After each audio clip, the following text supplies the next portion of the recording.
Ештеңені бермесе де разы болып өту керек, иманды бергендігі үшін Алла Тағала.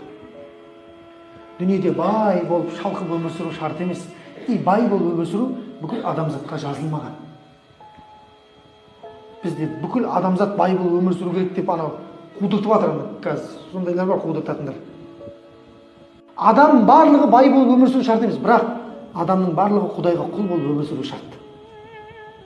Осы негізгі факт, негізгі нәрсе осы. Көрдіңіз ба? Бай бар, біреу бай екен, ол Құдайға жақын екен деген сөз жоқ. Ондай нәрсе де жоқ. Біреу кедей екен, ол Құдайдан алыс екен деген де сөз жоқ. Оның вообще қатысы жоқ. Ештеңе қатысы жоқ. Біреуіне беріп сынап жатыр, біреуіне бермей сынап жатыр. Беріп сынап не істейді екен деп оны да көріп жатыр, тексеріп, бермей бұны да көріп жатыр да Алла Тағала. Аузынан не шығады екен деп пендем. Осылай өмір деген.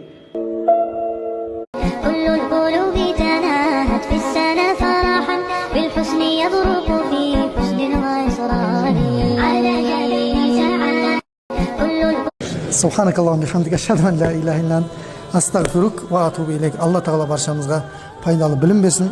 Алла Тағала басып келген қадамдарыңызға берекет берсін. Пайғамбар саллаллаху алейхи ва салламға көркем түрде ілесуді, я Алла Тағала оған лайықты үммет болуды, өзіңе лайықты құл болуды баршамызға Алла нәсіп ете көр.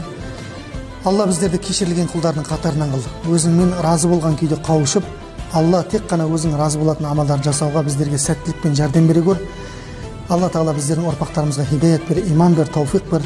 Өзің парыз еткен амалдарды махаббатпен орындайтын ұрпақтардан қыл. Еліміздің ішін даудан, сыртын жаудан Алла өзің сақта.